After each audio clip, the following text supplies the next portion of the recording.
Hello again. So we're off to the Sabrovs now. Hopefully they'll let us... Oh, we should go back. Hopefully they'll let us inside Isidor's house.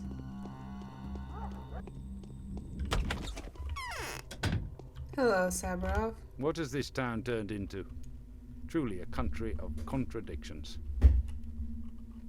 So I finally get to see you. Yes, you really do look like a messenger of sorrowful times. In any case, welcome to the Rod. Our meeting is quite significant in a way. Facing the changes with open eyes and taking their first blow is my duty. Do you think we're on the verge of an especially unhappy era? No grim events have clouded our existence since last summer. The country has cured its war wounds. Commercial communications have been repaired. Astrologists expect nothing ill. Do you hold astrologists' opinions in high regard?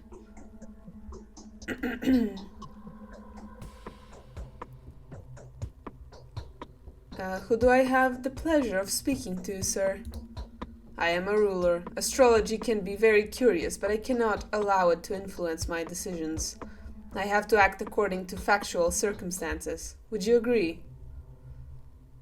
Definitely. The outcome was to be expected, I'm afraid. Simon was doomed. So you've come to meet with Simon, haven't you? What can I do for you now? I was actually invited by Isidor, so I came to meet with him first and foremost. But now it turns out that... He's been murdered, yes. Looks like the murderer is always one step ahead of you, doesn't it? The same one that took Simon's life, too. At least, that's the conclusion suggested by the information at my disposal. Same pattern. Same signature. Were there any traces? Look, I haven't been there myself. I'm quite content with interrogating suspects, especially since we already know who we're after. You can join the hunt, by the way. I can describe his features. Who is it, then? You wouldn't believe it. His own son. The fellow came back after being away for quite a while. His father had sent him to study surgery when he was but a greenhorn. Quite a lot he has learned, huh? A wandering scholar turned evil to the bone. All of that just to grab the inheritance. So what, did Isidor leave a fortune? I have no idea yet. His belongings are being evaluated as we speak.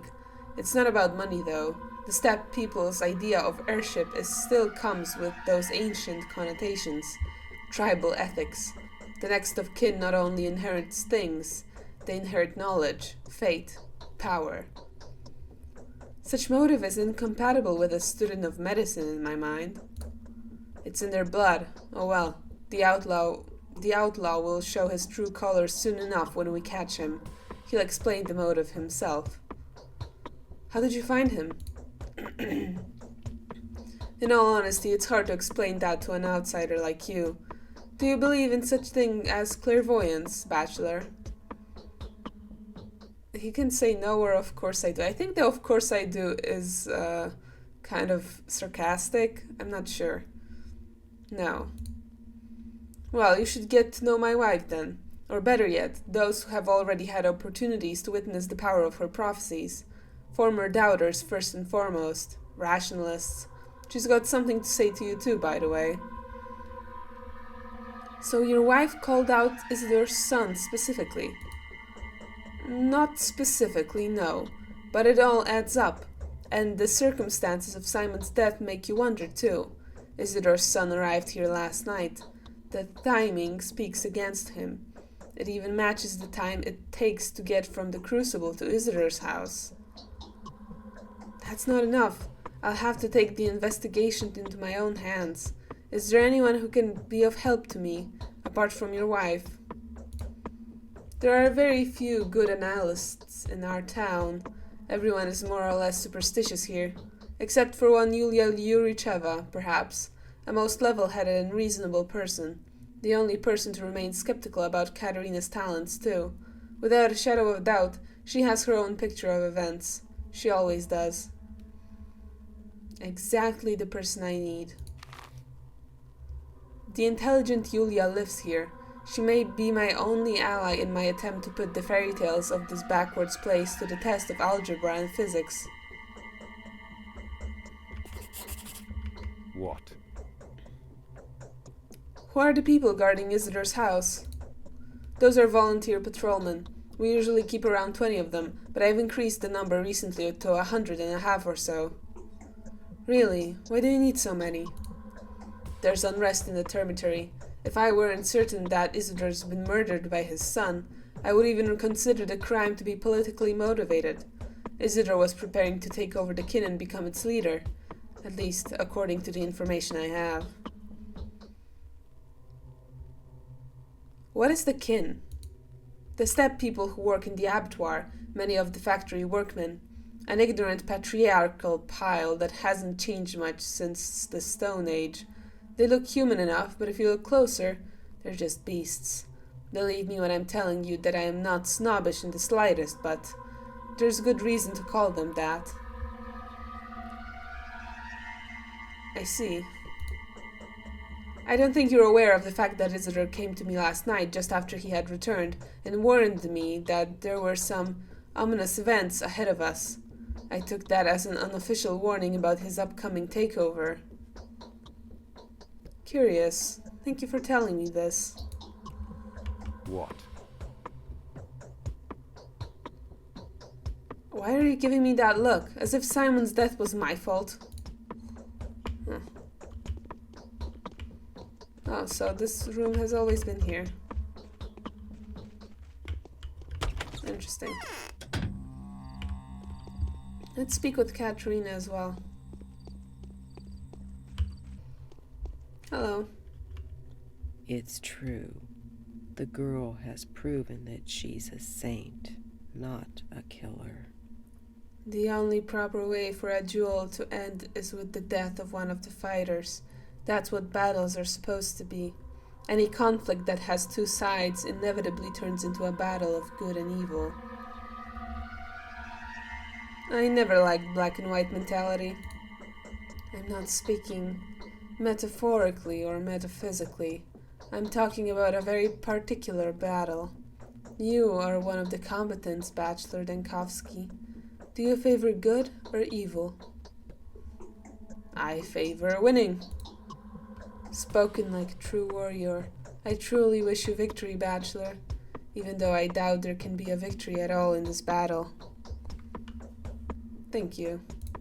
Only in things of small value, they usually are bold enough not to trust to appearances. You're a brave man, Bachelor Denkovsky. Why?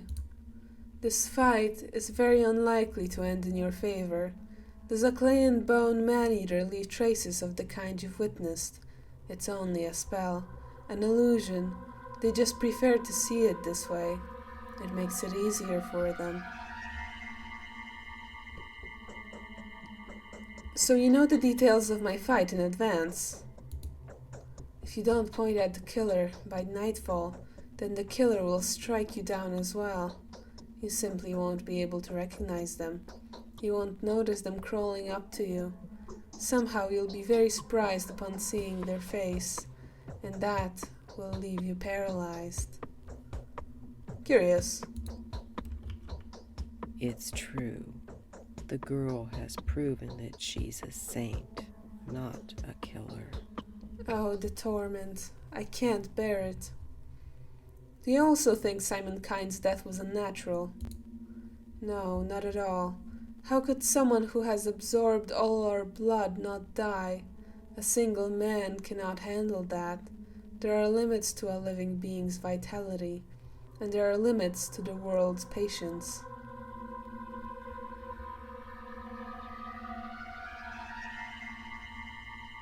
Absorbed? Simon used to drink human blood? Simon transformed our town into a single whole, a living being. He was the heart and we were the blood running through the town's veins. We radiated his light, and that's why we used to shine so brightly. The bound are actually bound to Simon. But who could have killed him? Who is to blame for his death? Even if someone did have something to do with it, is that person worth blaming? Most likely they didn't even realize they were killing someone. Yes, that is how it was. Now I see very clearly. Oh yeah, you're clairvoyant. My eye. Okay. Hello.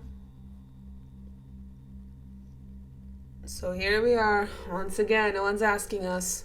Got a smoke? Have you seen anything suspicious?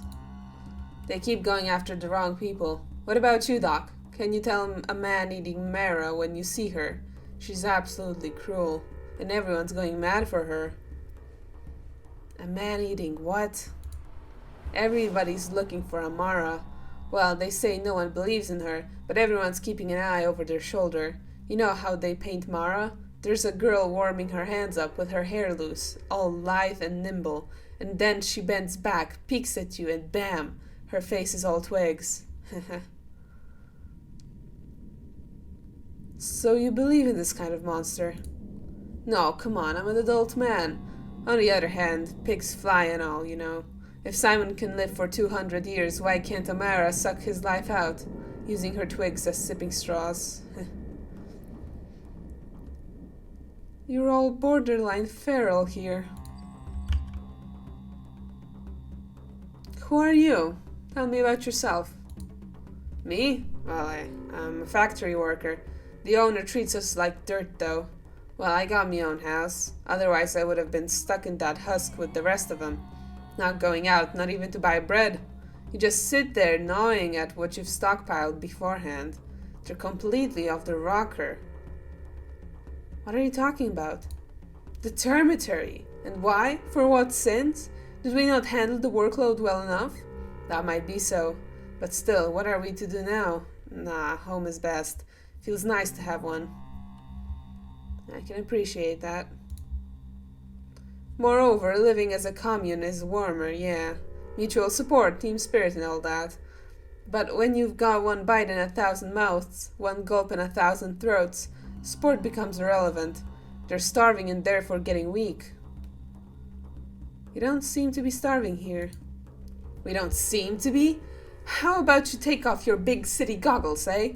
Just take a peek inside the termitory. You'll turn your nose up at it in a split sec. That's where they seem to be starving, all right. The train is 2 weeks off schedule. Yeah, it works fine for them Providence squirrels. The rest are on their hunkers. Kindly stop shouting. Okay.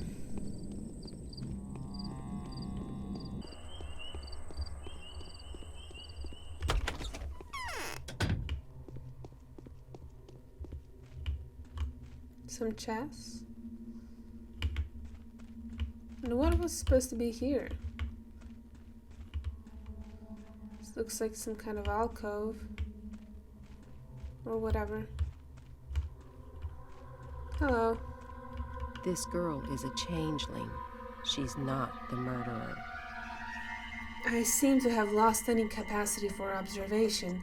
My mind is out of tune. Things no longer add up. Before I had no trouble forming a trustworthy tessellation out of the most imperceptible contingencies. Now I simply cannot get my head around it. Could it be that I'm dying? Yes, it definitely means you're about to die. Is this so?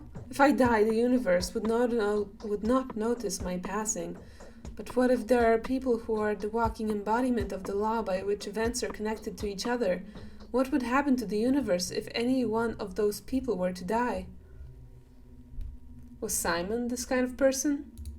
Yes, beyond a shadow of a doubt, he was. Aren't you sorry about his death? People like these are a natural hazard. Their mission exists as long as they believe in it, and others suffer from its consequences. That's unprovable. My chest seems to be filled with cotton wool. So, you have traveled all the way here only to find that both people you wanted to see were brutally murdered? Is this how the story goes? I do hope that your visit is not in any way related to these most unfortunate circumstances.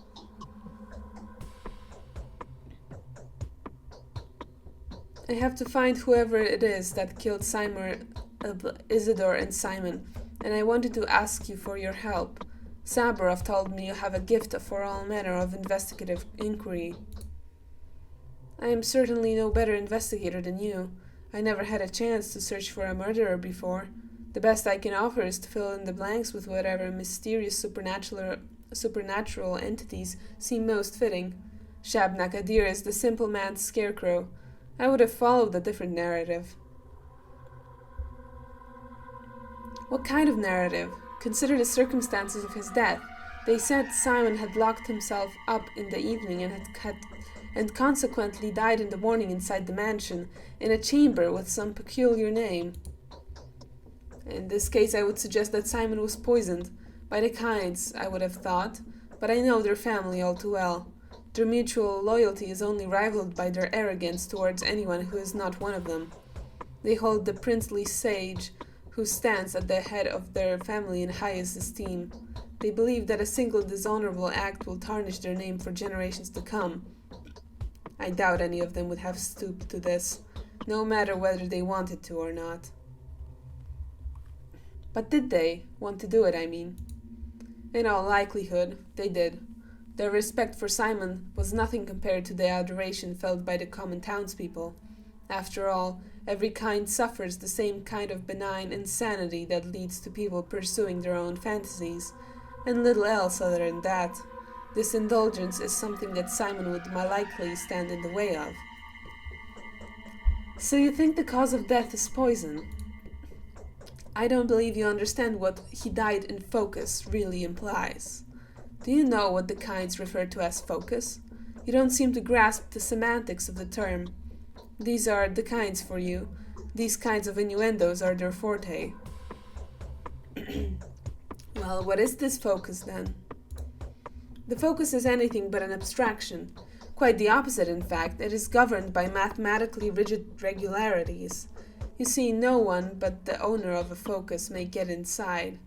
This can only mean that Simon had brought the killer with him, or rather within him, since no physical object may be brought into focus either. How do you know that? Who doesn't? The kinds are notoriously passionate about all manner of synthetic anomalies. They will never pass up on the opportunity to devise a construct that would allow them to warp space, challenge physics, or manipulate optics. Metaphysically, a focus can be compared to a camera obscura. Do note that the name is not unfitting. No, it is entirely impossible for someone to get inside. A curious conclusion, but an incorrect one. Simon was disfigured and bleeding. His bones were broken. Is that so? Well, this does introduce a different perspective. Did you say Isidor was the last person to see Simon? The question is, who did he see before? The sun had not yet set when Isidor returned from the steppe. However, he came to Simon well after midnight. The question naturally arises, where did he spend the missing few hours? How do you know all that? I think you still fail to grasp the entirety of your predicament. The rumors spread like wildfire here. One of the children saw Isidor come home. They were waiting by the entrance, eager to hear a steppe story or two. So the prosecution of Isidor's son is based on the testimony of a child? That is what Saburov claims. Was Isidor seen with Saburov by any chance? He was. He warned Saburov of an upcoming storm. All right, let me suggest then that while he was in the steppe, he saw or learned something that he wanted to report to all three ruling families. In this case, either of the Olgimsky family should have been on his itinerary, especially since Burak was one of their own men. Really? Definitely. The whole project, from the abattoir to the railway, is controlled by the Olgimsky family. If Isidor's discovery had anything at all to do with the kin, Isidor would have certainly related to Vlad. So do make sure to pay a visit to the lump. That's the name of the old Gimsky mansion. Another fitting name, wouldn't you agree? Thank you, Yulia. What would I do without you? This is the lump, the mansion belonging to the Olgimskis, a family of factory owners. The 50-year-old Vladislav, its housefather, is called Vlad the Heavy by the locals for his bad temper. This girl is a changeling. She's not the murderer. I doubt I can do it on my own. Tell me plain and simple, what do you make of all this? So I have heard. A wisecrack I know says that while you are trying to complete the portrait of the killer is busy painting yours. Hilarious, is it not? The hunter becomes the hunted. However, to put it bluntly, you have become the keynote of this particular plot. The intrigue is so rich it will keep you busy for a week, if not longer than that. What would you do if you were me? If you want my advice, I wouldn't trust our feudals tell you. The perpetual triangle of influence means that every party concerned will do their best to use your authority to their own benefit. I'm not that conceited. Perhaps people of lower standing would not try to use me. It is more likely that people of such standing will be much too scared to cooperate. Given your position, you may want to try your luck with the shadow cabinet of local nobility, the women of influence. They know much more than the simple townsfolk, yet they care much less than the families in power. Who are these lady aristocrats? Lady aristocrats. Such a way of saying it will be of relevance strictly within the specific context of values and perceptions characteristic of a backwoods hall like ours.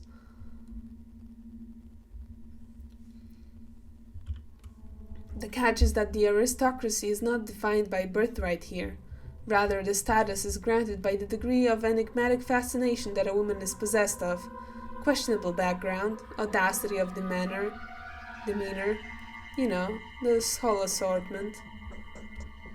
Do tell me who these affluent ladies are. Lara, Ava, yours truly, and last but not least, Maria. I wouldn't listen to Katarina if I were you. Her morphine habit has turned her into a walking corpse. The others, however, are liable to deceive. You don't like being lied to, do you? I can't stand it. It is better to die than to lie. I see. Perhaps you like being played with, then. Even less so. In this case, Maria seems to be your best bet. She is too arrogant to lie and too respectful to dare play with you. You should value the affection of someone this proud. But I digress. What is your intended course of action?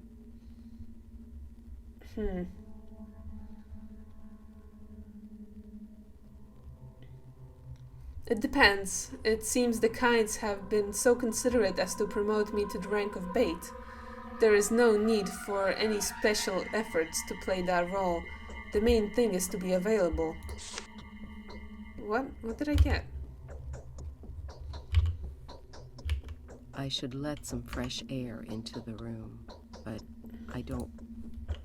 What did I get? Did I get anything? Interesting. That was a weird sound effect. Maybe with a map? Oh, Lara Ravel lives here. According to Yulia Yuricheva, a decent amount of local social events revolve around this girl. Her connections may prove to be invaluable.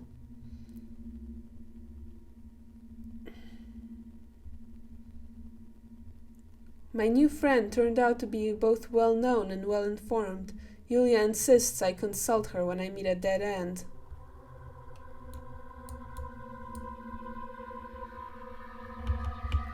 I'm afraid it's natural. Simon was doomed. Could you tell me about Lara? I'd rather not speak on the matter. You will know Lara well enough as soon as you meet her.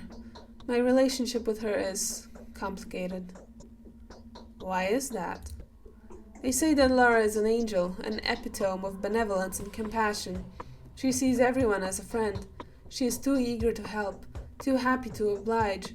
A After her father died, she turned the Ravel mansion into the most hospitable and heartwarming place in town. Long story short, Lara is believed to be the kindest woman of us all. However, that's not true.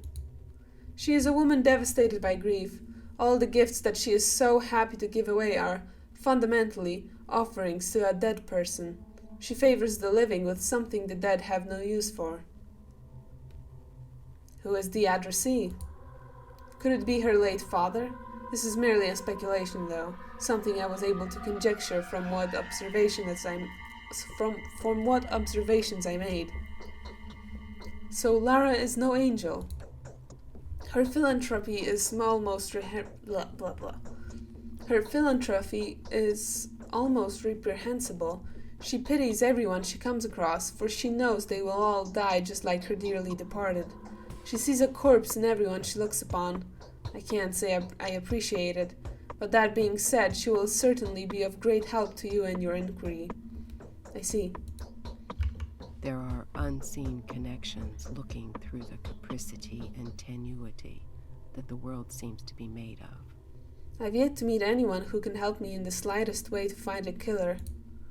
Do you have any relevant experience? Do you know how a murderer may be found?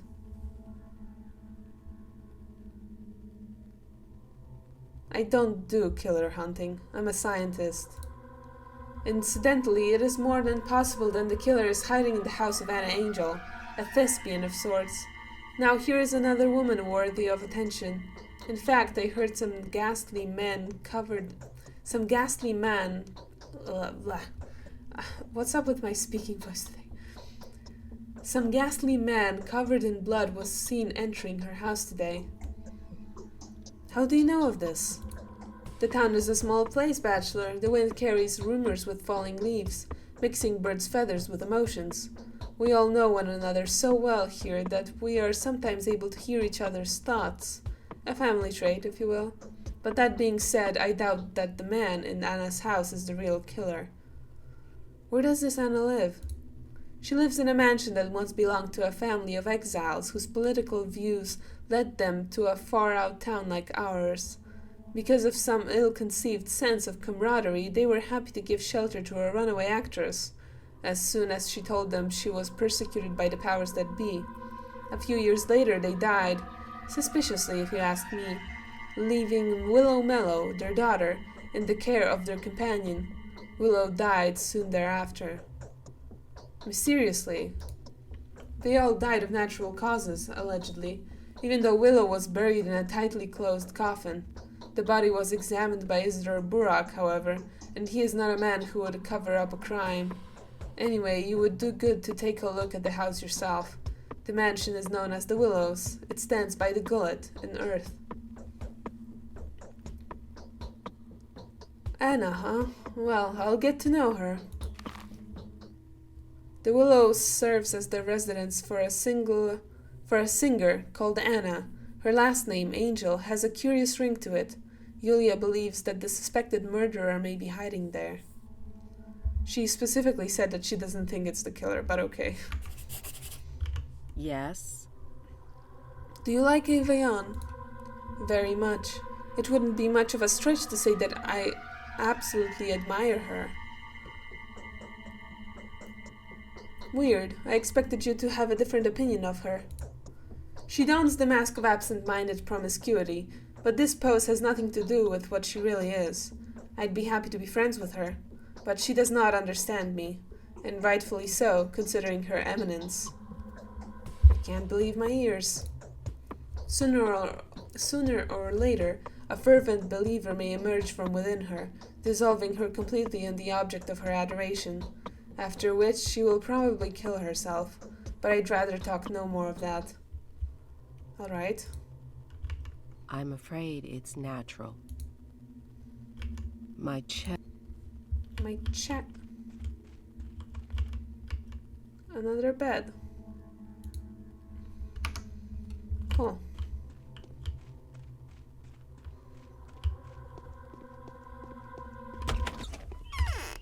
So we don't really have a lead.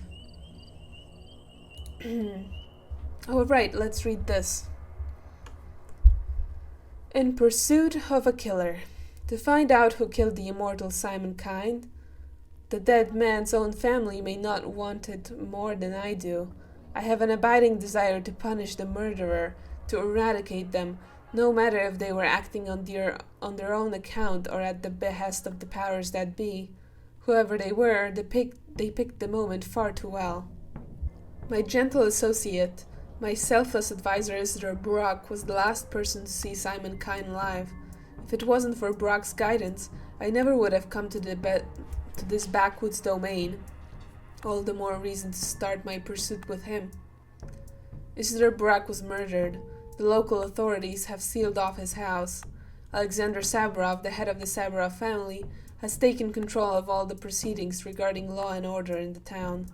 The Saburovs are one of the 3 families that governed the town, and Alexander was the person to take immediate measures after the discovery of Isidor's body. If this Yulia Yuricheva is genuinely capable of rational thought, then she is more astute than the majority of her contemporaries in this town. There are those who would believe that if I am unable to pinpoint the murderer by nightfall, then I am destined to become the next victim. If my encounter with death is so inevitable, then I should prepare myself for it.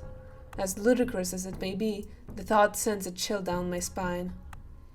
I am following in Isidor's wake, certain that the trail of his footsteps will lead me to the crucible. There is little doubt in my mind that Isidor was well acquainted with each and every family in power, but it was Olgimsky that held Isidor's leash, a relationship rooted in unbreakable familial loyalty.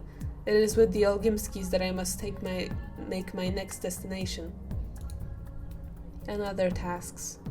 Could it be that the killer is hiding in the willows, where the singer Anna Angel resides? After all, someone covered head to toe in fresh blood was recently offered shelter there.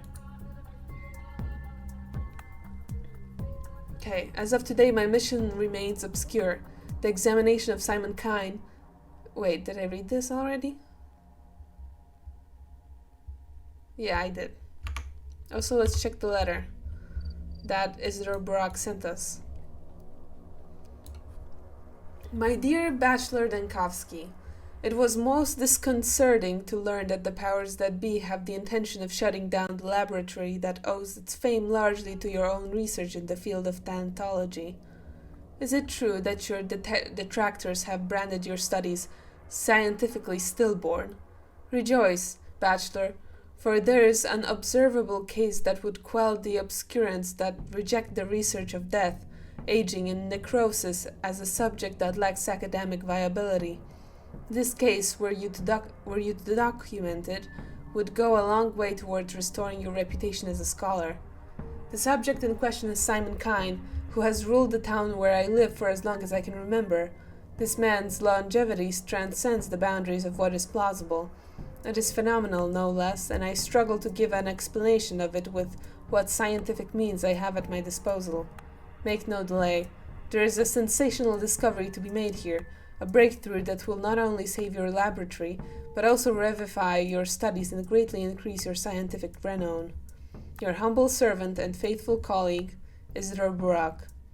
P.S. I spoke to Simon on your behalf, and he has kindly agreed to facilitate your effort. Daring ideas and far-fetched projects are traditionally very well respected in our neck of the woods. Oh, good. I've heard so much about you. Oh, why so gloomy, Pumpkin? I want Grandpa to get better. It's sad without him. Is your grandpa sick? My grandpa is dead. Grandpa Simon is sick. No one plays with me now. The grown-ups never let us into their games. Neither did the boys. He really loved you little ones, didn't he? Loved? Why do you put it like that? He still loves us. And he always will. Even the naughty ones. Sure, of course. Just a slip of the tongue.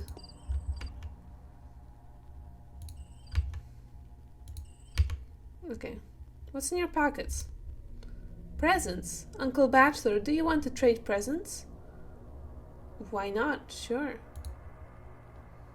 Oh, nothing. Hello. We know all about you. What are you so happy about, girl? We've almost caught the unseen cat. Wanna come see her? Where did you find such a cat? It's the famous pale cat. Her eyes are like translucent emeralds. Her fur's gray and her body is completely transparent. I would never go after such a fright. The light passes right through her. It's very pretty, but most importantly, she's invisible in the dark, and rodents can't hear her. That's how light her step is. She belongs to the pale obtuse. To the what, obtuse? And it's no use. I know you won't believe me anyways. Just come over and see the cat for yourself when it gets dark. It's by the 12th warehouse. The password is health froze over. I'll do my best not to forget this intricate phrase. What's up? The soul and a half's got an opportunity to catch their breath. This is good. Now everyone will have the time to prepare. Otherwise, we'd have to born our boys, and the halves would be orphaned. The soul and a halves. It's just a catchy name. Notkin says it's because each of them has a familiar. A cat, a dog, a crow, or a grass snake. Half a soul more than a normal person. Or a normal animal. Is that a game? It's a lifestyle that's larger than life. If you join the soul and a halves, you have to adopt a pet. As you raise it, you change. Then when it's grown, it gets the other way around. Your half begins to take care of you. And so you are always together, bound forever. And what if the animal dies? I don't know. No half has ever died before. What kind of a soul and a half are you if your familiar can die? That wouldn't take you in the first place. They wouldn't take you in the first place. Naturally.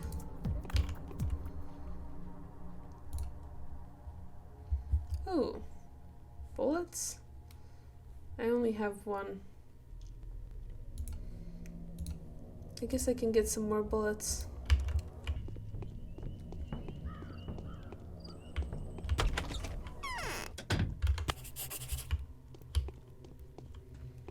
Hello, Lara. They say Ripper was caught. Does he really cut people? I really like her voice, by the way. It's so calming. You are the person that came to Maria Kaina in a dream. I recognized you straight away. My name is Lara Ravel, and this is the shelter. You are always welcome here. My name is Daniil Dankovsky. Let's be friends now. I prefer being friends with everyone. You always have guests, but your face looks sad. Well, yes, I'm the mistress of this house, after all. That doesn't mean I'm a mistress, mind you, not with a capital M. I won't ever become one. But I can also serve the people to the best of my ability. Who are the capital M mistresses, then? The mistresses of the town. We call them the dream mistresses. Kaina, Olgimskaya, and Saburova. Now, after Victoria's and Nina's departure, it's their daughters who are trying to see the future. They are far less impressive than their mothers for now, of course. Maria is probably the best. These clairvoyants terrify me. The things you'll see here are not subject to comprehension. They'll burst into your everyday routine like the horrors of your childhood that have come to life. They'll thrash your logical thinking and disrupt every single part of you. The sharp mind of an analyst won't be able to wrap around them. You can't even imagine. There is nothing in this world that could make me lose my mind.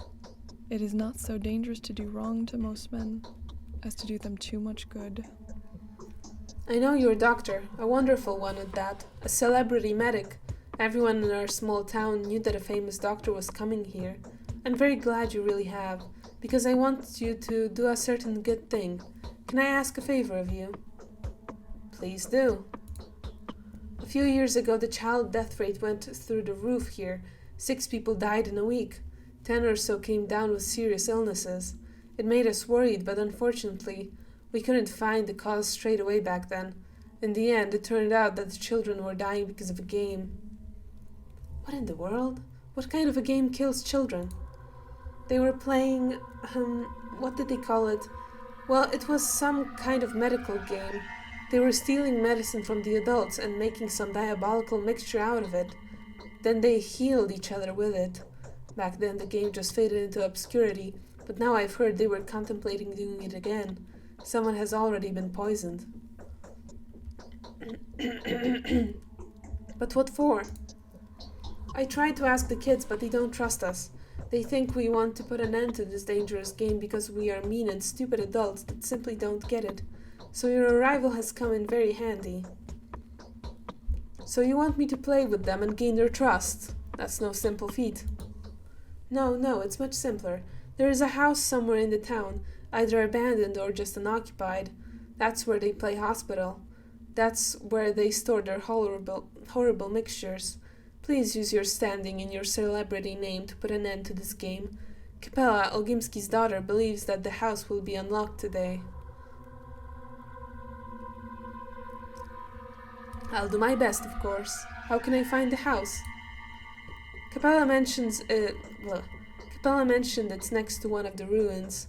My friend couldn't hear them properly. Have you seen those stone stairways to heaven? I think you might even be able to see the house you're looking for from Ava's window. But most importantly, it should be unlocked. Do people around here ever leave their doors unlocked? In exceptional cases or emergencies, yes, we do. But generally, houses are supposed to be locked up, because they're occupied by several families. People aren't that scared of losing their own belongings, but they care about their neighbors. And now that everyone's so afraid of the man-eater, of course everything's locked. In that case, it won't be too hard to find. They say Ripper was caught. Okay. Alright, this was short, but I think I'm gonna end for now. My voice is kind of dying. Alright, see you next time. Bye.